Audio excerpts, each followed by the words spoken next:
Hello everyone, welcome to my channel Pioneer Coaching Center of English Gaya. Students, today I am going to deal with the previous year's question 2021 asked in CHSL conducted by SSC. मैं इनमें पूछे गए सारे सवालों का solutions आपको इस तरह से बताऊंगा कि आपको बहुत ही आसानी से ये तैयार करने में मदद मिले। इससे पहले कि आप मेरे वीडियो में खो जाएं, आप इसे लाइक कर लें, सब्सक्राइब कर लें और बेल आइकन को टच करके ऑल को क्लिक कर लें ताकि जैसे ही ये वीडियो अपलोड हो आपको तत्क्षण इसका नोटिफिकेशन मिल जाए। आइए टॉपिक को लेकर आगे चलते हैं। 25 सवाल आपसे पूछे जाएंगे।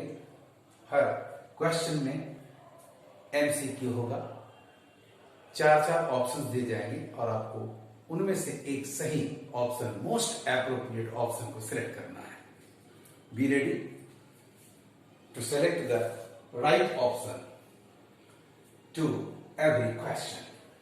Question number 1, select the most appropriate synonym of the given word. दिए गए शब्द का जो सबसे सटीक ऑप्शन हो उसे आपको सिलेक्ट करना है। The word priority. Number A interference.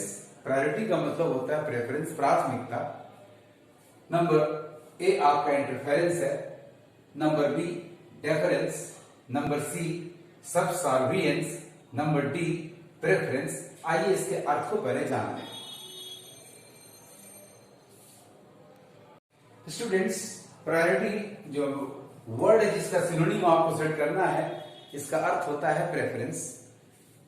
Option number ए में जो वर्ड है इंटरफेरेंस, इसका अर्थ होता है मेडलिंग, हस्तक्षेप करना। To be a nosy parker, ये मैच नहीं कर रहा है। नंबर बी डेफरेंस, वास्तव में इसका अर्थ होता है submissive, polite submission and respect, सम्मान। This is also matchless.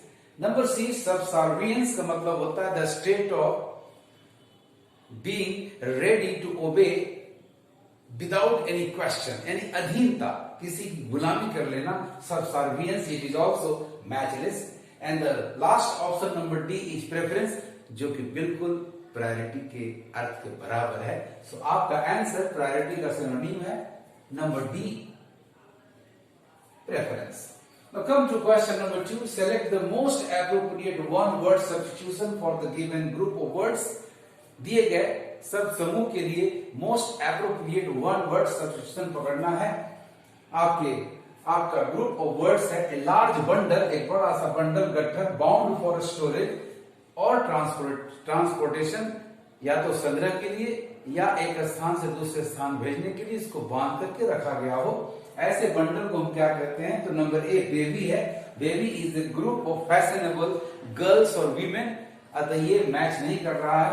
Number B आपका बुके है। It is a bunch of flowers to be offered to someone, any गुलदस्ता। This is also matchless. Number C bale, yes a large bundle bound for storage और transportation.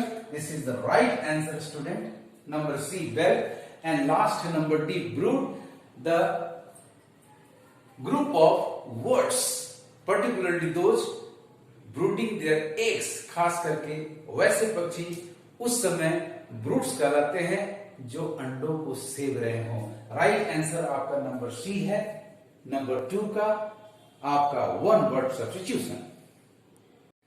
आइए question number 3 को देखें। Select the incorrectly spelled word. इसमें 4 शब्द हैं जिनकी spelling सबकी सही है लेकिन एक छोड़कर आपको उसको पकड़ लेना है। आइए नंबर ए देखते हैं। डेफिनेटली पकड़ा गया स्टूडेंट्स। डेफिनेटली में स्टूडेंट्स स्पेलिंग होती है DEFINITELY,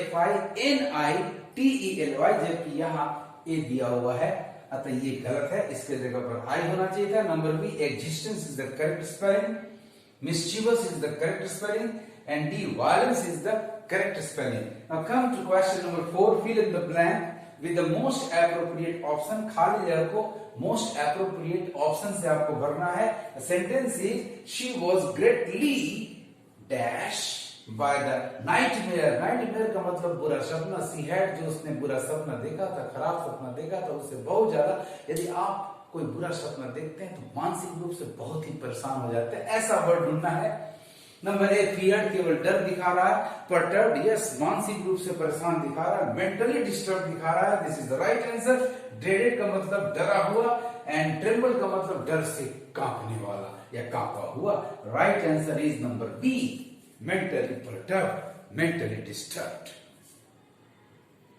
Now come to question number 5. Select the correct indirect form of the given sentence. Direct से इनडायरेक्ट नरेशन है, आपको सही ऑप्शन को चुनना student. The direct speech given is, I like having South Indian breakfast, said Arun to the receptionist.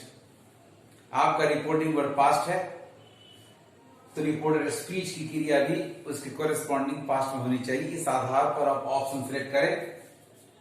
तो आपकी शुरुआत होनी चाहिए, Arun told the receptionist.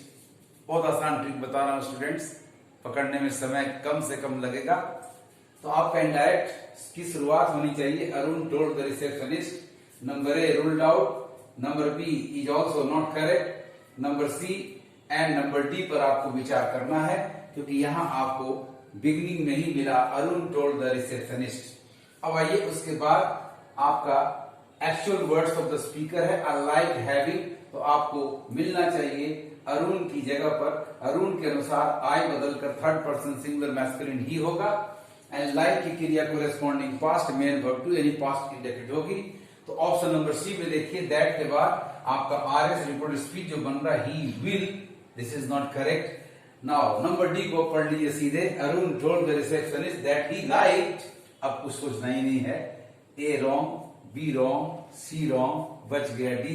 This is the right answer students. Arun told the receptionist that he liked having South Indian breakfast. Now come to question number 6,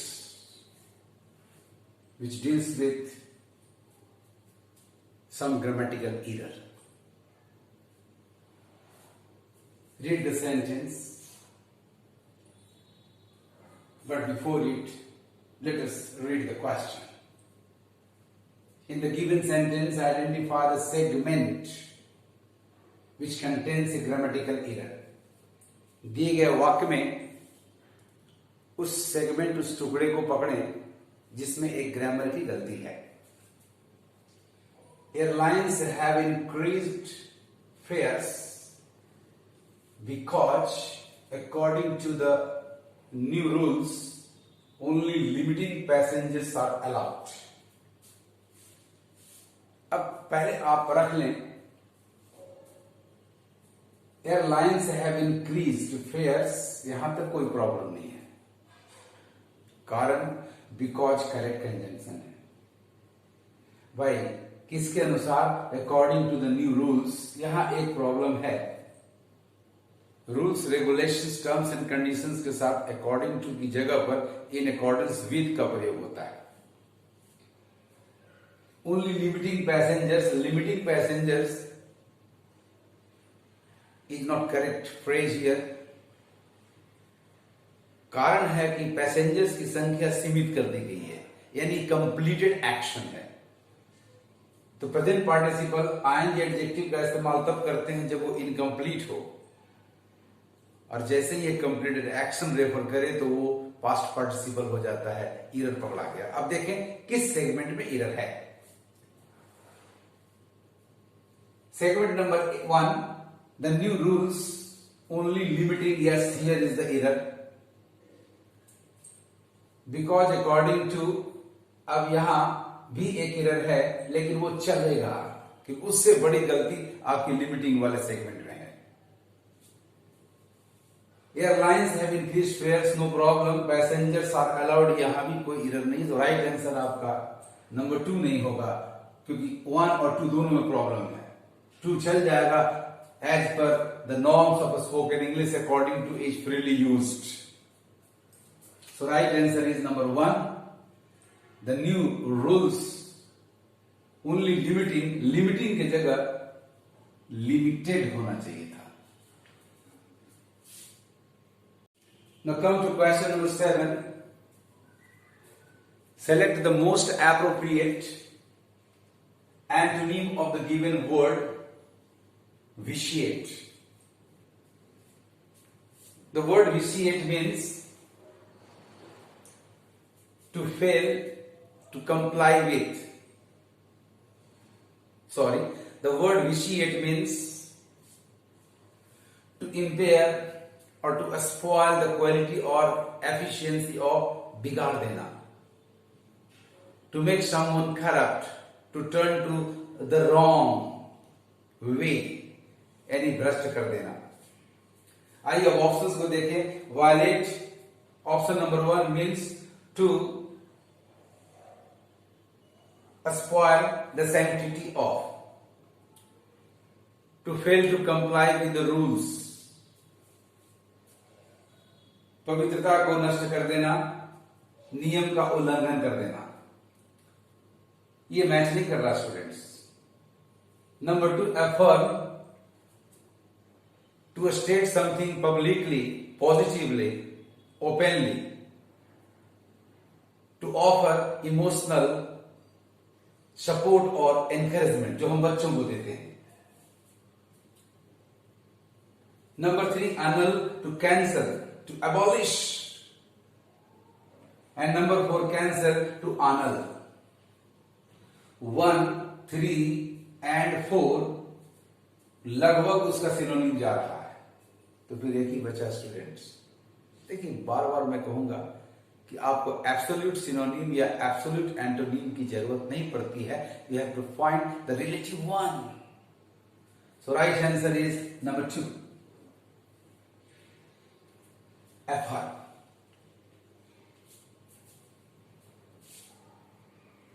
Now come to question number 8. Examine the 4 jumbled sentences. आपको 4 jumbled sentences दिए गए हैं. And pick the option, उस option को चुन ले which gives their correct order. Correct order में sentences को, जंबल सेंटेंसेस को अरेंज करने का एक ट्रिक मैं आपको फिर से बता दूं कि हमेशा आप देखें यदि प्रोनाउन है तो कहीं ना कहीं उसका नाउन होना चाहिए.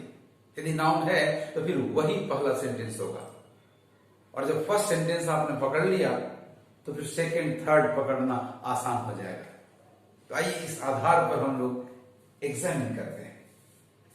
Number A, we found both. ये वी कौन एंड ये बोथ कौन, not clear. To be very quiet and seeded, इन दोनों से आपको एक रुकावट पैदा हुई. So number A, sentence number A will not be the first one. Number B, letter, यहां लेटर ने रोक दिया, बाद में यानी इसके पहले कुछ हुआ. फिर एक रुकावट है, वी है और दे है. Who these words stand for, फिर एक समस्या खड़ी हो गई. नंबर सी, द मेहराज, चलिए दे का एनाफोरा मिल गया, एक नाउन मिल गया, the Mehraj. The Mehraj were newcomers to the neighborhood. ये निश्चित रूप से पहला सेंटेंस हो गया. एंड वी का भी एनाफोरा मिला नंबर डी में. My wife and I called on them to ask if they needed any help. तो पहला सेंटेंस तो आपका पकड़ा गया नंबर सी. और देखें आप ऑप्शंस में सी से आपके पास एक ही ऑप्शन है एंड दैट इज नंबर 1. मार दीजिए इसको. फिर बाकी को जांचने की, एग्जामिन करने की कोई जरूरत नहीं स्टूडेंट्स. फिर भी मैं आपकी मदद कर दूं तो फर्स्ट सेंटेंस होगा क्रम में, the Mehras were newcomers to the neighbourhood. The second one will be my wife and I. यहां माई लगाना गलत है क्योंकि जब रिश्तेदार सब्जेक्ट स्पीकर का रिलेटिव हो, सर्वेंट हो, कुक हो तो पजेसिव या आर्टिकल की आवश्यकता नहीं पड़ती. My wife and I called on them, उनसे मिलने गए to ask if they needed any help.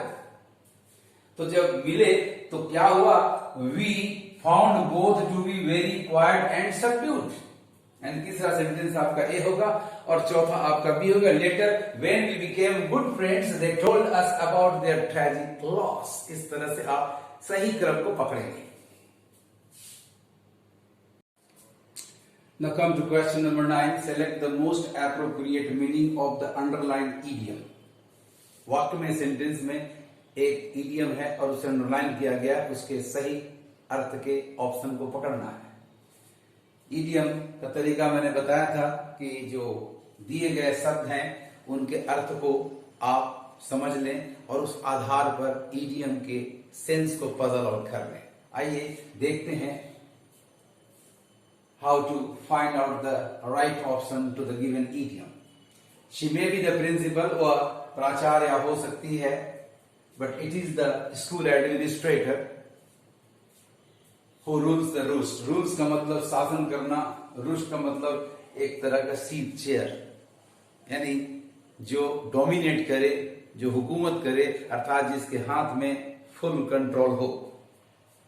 अब इस तरह से ऑप्शन चुने तो number 1 Each proved right, is matchless, is in complete control, ये मिल रहा है, हालांकि होना चाहिए था has complete control। चलिए has के जगह is ऑप्शन में दिया हुआ, no problem. Number 3 is totally submissive, पूरी तरह से समर्पित रहता है, नहीं, रूल्स द रूल्स का मतलब सबमिशन संभव नहीं है।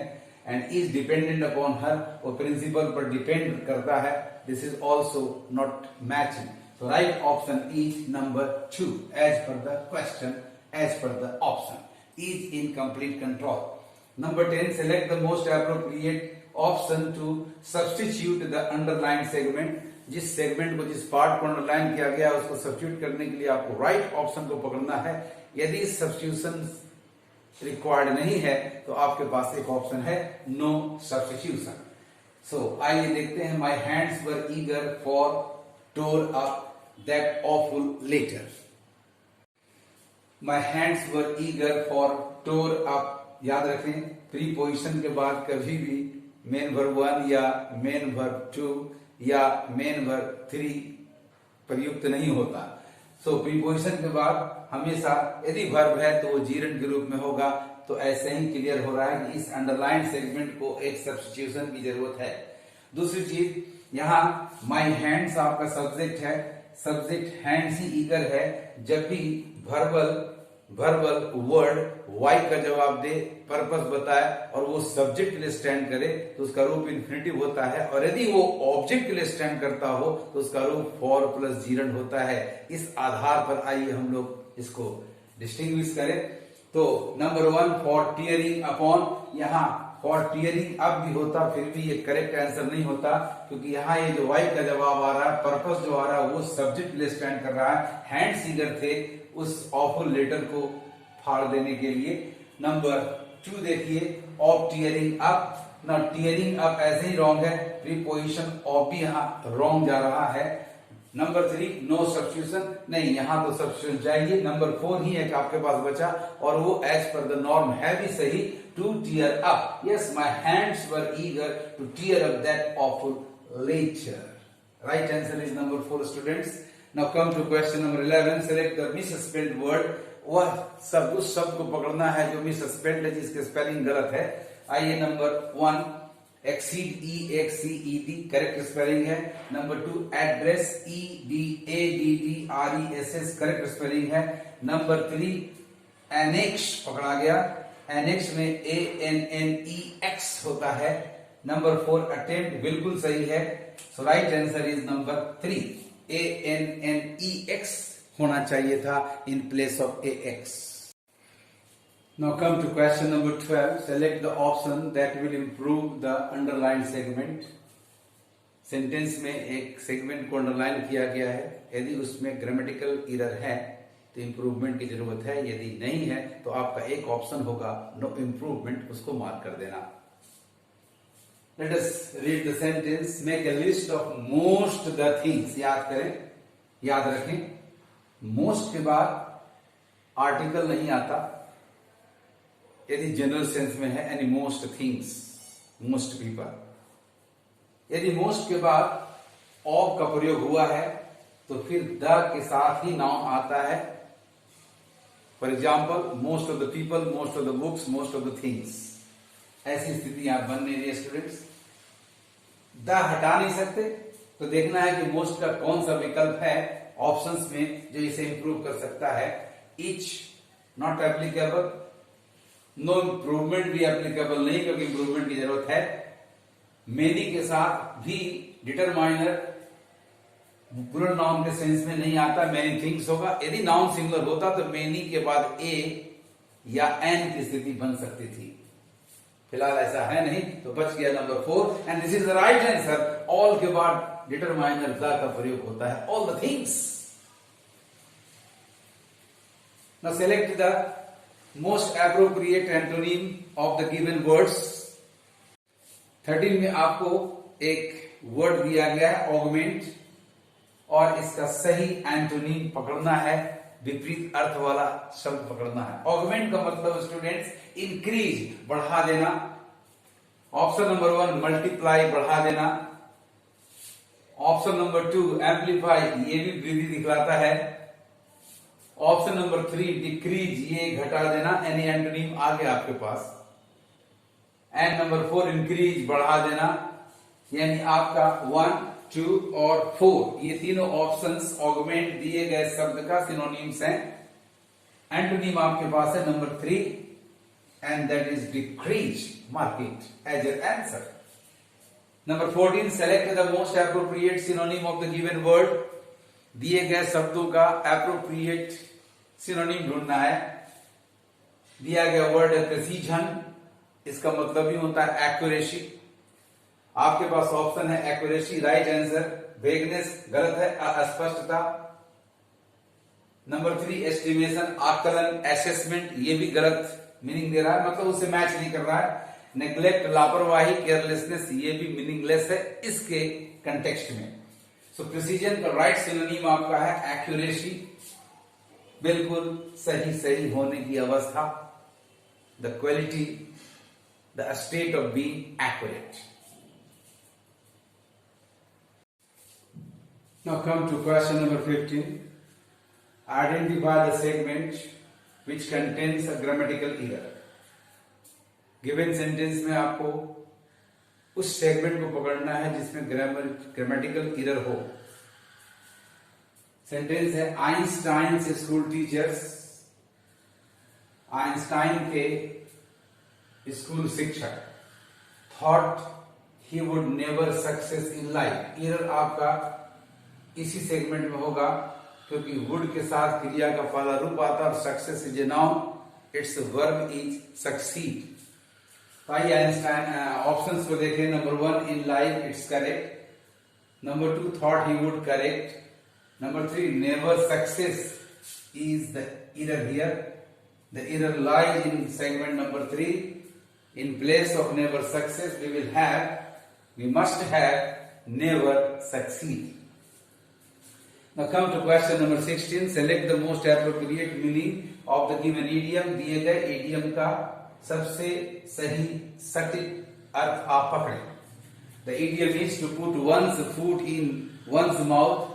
भाई अपने पैर, किसी के पैर को किसी के मुंह में डाल देना। To deliberately provoke someone, किसी को जानबूझकर उस्काना, भड़काना, ये मीनिंग नहीं आ रहा है। To gather all of one's resources, भाई अपने सारे संसाधन को इकट्ठा कर लेना। This is also matchless. To be disorderly and stupid, वास्तव में बेतरीके का या बेवकूफ जैसा होना। It is also not matching. To accidentally embarrass, yes, अकस्मात किसी को परेशान कर देना और upset someone, या उसे मानसिक रूप से पीड़ित कर देना। This is the right option, student. Number 4 is the correct option to the given idiom. Now come to question number 17. Select the correct passive form of the given sentence. याद रखें स्टूडेंट्स, जब भी पैसिव फॉर्म को पकड़ना हो, passive बनाना हो, तो सबसे पहले सेंटेंस के ऑब्जेक्ट को लें, उसके बाद वर्ब के टेंस को एक सही एग्रीमेंट में चूज करें। आइए पढ़ते हैं sentence. The disaster management team rescued the flood victims, आपका ऑब्जेक्ट है द फ्लड विक्टिम्स, ये पैसिव में सब्जेक्ट होना चाहिए। और आपका वर्ब है rescued past indefinite main verb two, इसके लिए वॉज या वर्ब होना चाहिए। आइए इस आधार पर सेट करते हैं। नंबर 1 द फ्लड विक्टिम्स, यहाँ ये करेक्ट है, आर बीइंग रेस्क्यूड गलत हुआ। Number 2 the flood victims have been, ये भी रॉन्ग हो गया हैव बीन की वजह से। Number 3 the flood victims were rescued, बिल्कुल सही हुआ, by the disaster management team, mark कर लीजिए। नंबर 4 को देखिए the flood victims are rescued, are के वजह से ये भी रॉन्ग हो गया। सो आपका correct answer to question number 17 is number 3 the flood victims were rescued by the disaster management team. Now come to question number 18, select the option which means the same as the phrase given. दिए गए phrase के अर्थ से match करता हुआ option आपको select करना है। Doctors who deals with bone problems, वह डॉक्टर जो हड्डी के समस्याओं रोगों से का इलाज करता हो। नंबर 1 ऑर्थोडोंटिस्ट, ये एक डेंटिस्ट होता है जो टीथ के इरेगुलरिटीज और जॉस के इरेगुलरिटीज को ये करेक्ट करता है, अर्थात ये ऑप्शन सही नहीं है। कायरोपोडिस्ट एक ऐसा एक्सपर्ट जो आपके पैर या उससे रिलेटेड बीमारियों को दूर करता है, ये भी करेक्ट आंसर नहीं है। Number 3 orthopaedist, yes orthopaedist is a specialist of bone problems, right answer is number 3 orthopaedist. Dermatologist is also not the right answer because it means it stands for the person who deals with skin problems.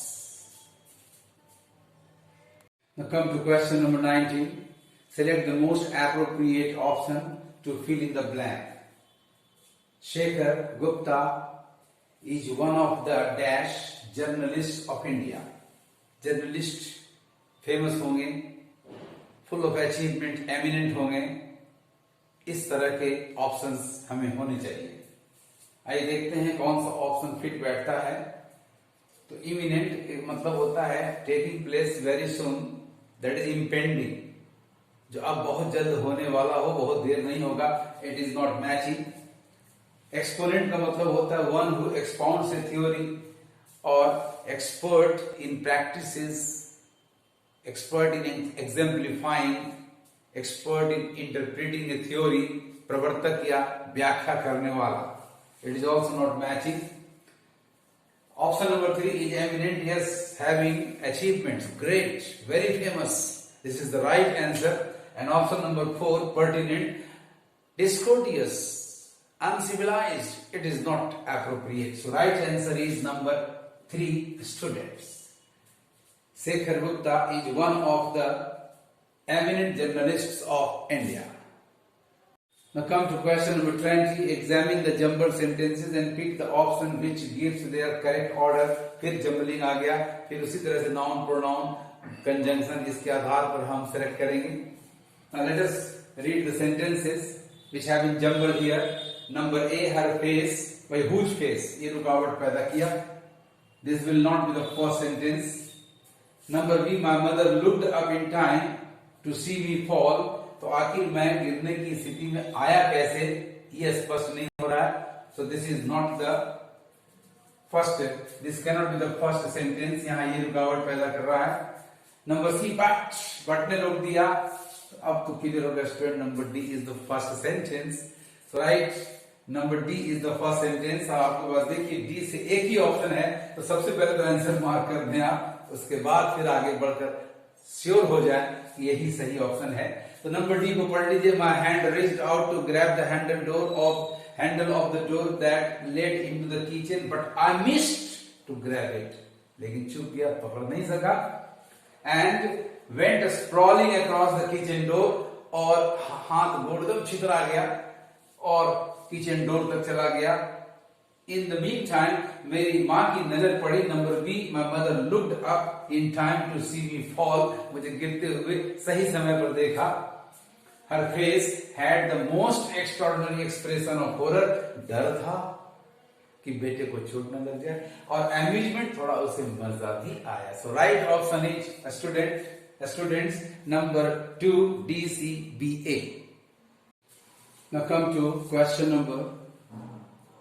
numbers 21 to 25.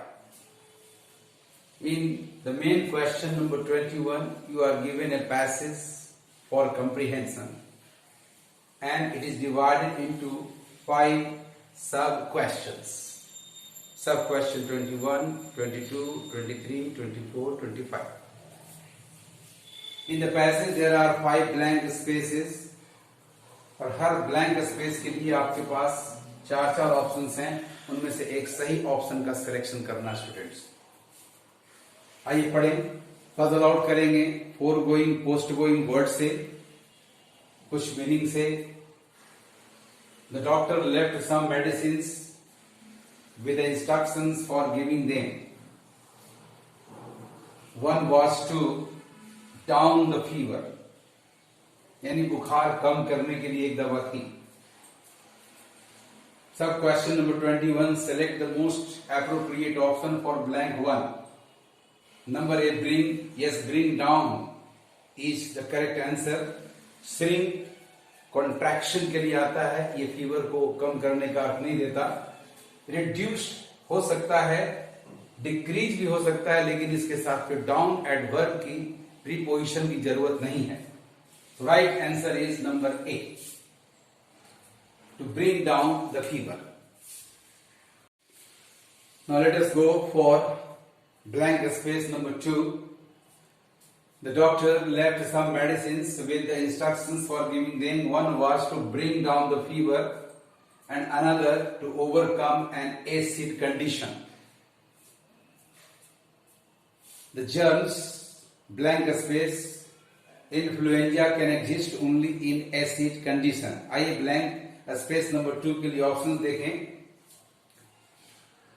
तो number सब question number 22 में है option number A on,